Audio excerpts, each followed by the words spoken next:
Hey everyone, Tankenstein here. In this video, I've got your first gameplay and overview of the Super Etendard, which is a rank 7 battle rating 10.0 strike aircraft that will be coming to the French air tech tree with the Sons of Attila major update. Now this vehicle was a bit of a surprise, being that this was not announced in a dev vlog, it was not announced in the official dev server stream, and was just added to the dev server about a day or two ago, well after the dev server initially started. So again, a little bit of a surprise for the French, but definitely a very much welcome surprise. Now bear in mind, all of these stats are subject to change, so the rank, the battle rating, even the weapons, and the various speed stats, they are subject to change, but as of right now, they are pretty much identical to the Etendard IVM. In fact, actually, I even tested out, as you could see here, this has 6,040 kgf of thrust, whereas this only has 4,080. So it's got almost 50% more, but I actually tested this out independently with both of the Etendard, so the IVM and also the Super, with 20 minutes of fuel, and I timed them from the second that they started gaining thrust to the second that they got to 1,000 kilometers per hour at 1,000 meters, or 100 meters rather, and they both literally took, down to the 100th of a second, 1 minute and 10 seconds. So these apparently have, at least as of right now, the same exact flight performance, at least at low altitude. I know it's stunning, but it's something that I even measured, albeit somewhat haphazardly, in a quick test. Now that being said, the Super Etendard is pretty much, as you could imagine, the super version of the IBM, and it has a nice radar,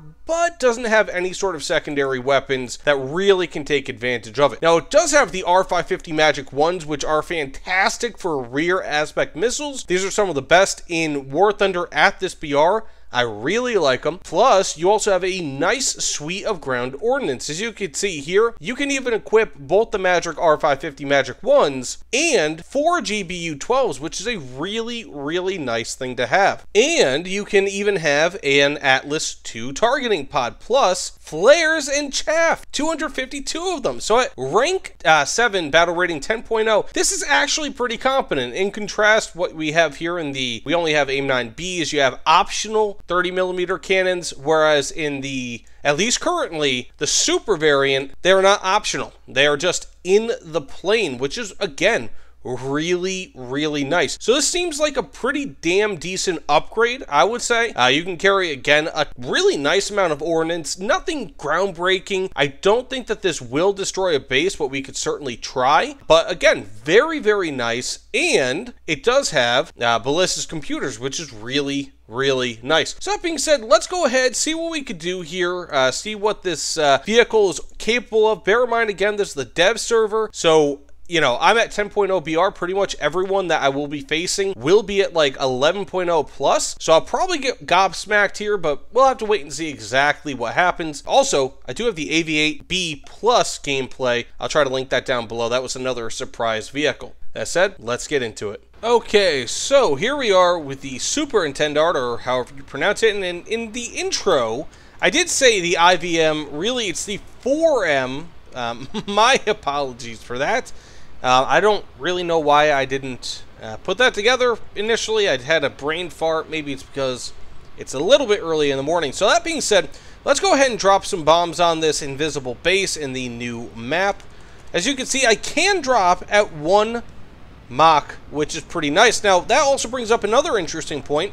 I was just flying at Mach 1 in a very shallow dive. In fact, actually, in an earlier match, I was flying at Mach 1, I think at like 4,000 or 5,000 meters flat. You know, like I wasn't in a dive or in a climb, I was just moving flat, which is pretty interesting, you know, in a straight line. So, not bad, but that's kind of what you can expect when it comes to these bombs. So that's 400 kilogram bombs. Unfortunately, you're not going to be able to destroy a base with this, but it does have the laser-guided bombs. Now, the laser-guided bombs, unfortunately, they don't have...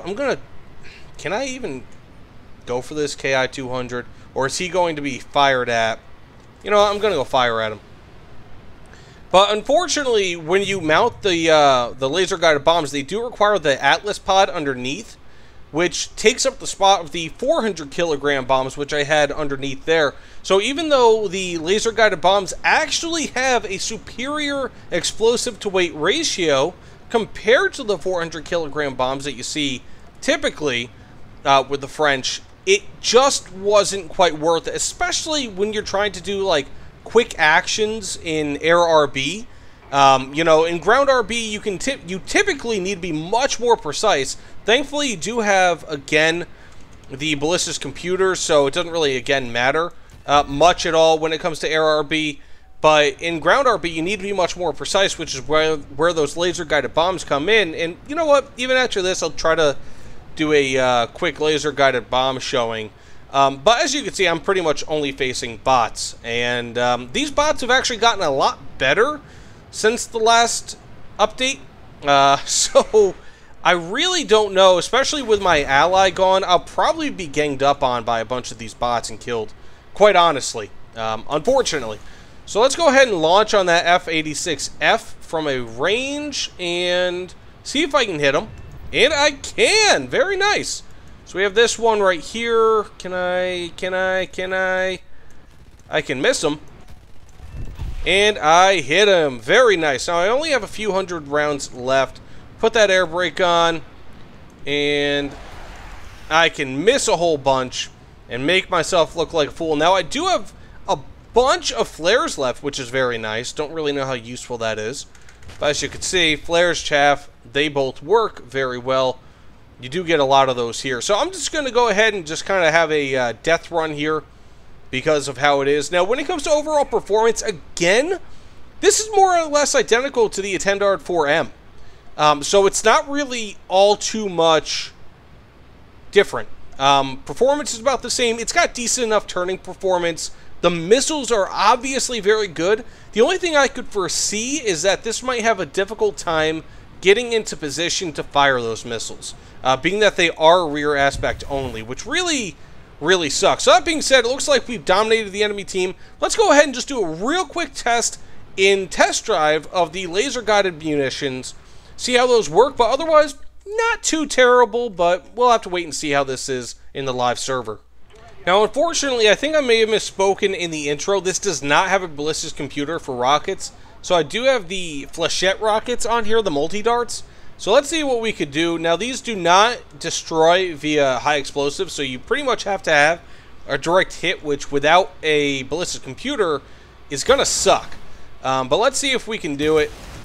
And I hit him, but as you can see, it didn't really do all too much damage to him. But I do have the GBU-8, the 12s rather. So these are the laser-guided bombs with the Atlas 2 underneath. Now, interestingly, when it comes to this aircraft, and I don't think I actually mentioned this earlier, but it does have 500 kilograms higher of payload capacity compared to the 4M, which is really nice. So I'm just going to go ahead and gain some altitude, and then we can go ahead and drop some bombs on those vehicles down there, and hopefully get some kills. Oh, look at that. I just got the 2S6 because he didn't put the fire out. So I've actually already started tracking that MPT down there. So let's go ahead and drop a bomb on him, and I will show you. So this is more or less what it looks like. As you can see, I've got it right on top of his stupid little head. So hopefully this angles down. Oh yeah, that's guiding pretty damn well. I have to go put that laser tracking right back on him. Hopefully it didn't screw it up. Probably did. But that's one of the problems I have with this. Like, I'd kind of rather TV guided. Like, I'm more of one of those fire and forget sort of guys. Because, unfortunately, what happens a lot of the time... Okay, we got a hit right on top, and that was very strange. It did absolutely diddly squat. It just kind of hit him and did nothing. But you know what? I've seen some weird stuff before when it comes to MBTs in the test drive modes, where it doesn't track at all, right? Like, or not that it doesn't track, but rather it's just, it hits them, even though it's a direct hit with a bomb. It could be a 2,000-pound bomb, and it does nothing. So let's go ahead and drop right here. Hopefully this is going to be a decent one. So we do have it tracking actively, thankfully. And now, again, I do not have night vision or thermals on this, or at least not thermals, rather. One thing I did notice, however, I don't know if I mentioned this before, is that I do have a 5... Look at that. It landed right on him before, actually. And right on top, and still no kill. So that's just kind of proof that sometimes test drive is a little bit wonky, probably especially in dev server. But this does have, if I haven't already mentioned before, 500 kilograms heavier of explosive filler or of ordnance capability, which is really nice, in my opinion. So you can do quite a bit more with it in that regard, but either way, you know, let me know what you guys think in the comments below. I'm just going to probably screw this up. I don't really care. Let me know what you guys think about this vehicle in the comments below. I mean, it's a very interesting vehicle. I'm really glad that they're bringing it to War Thunder. Do you think it's worth being 10.0? Should it be 9.7? Maybe 10.3?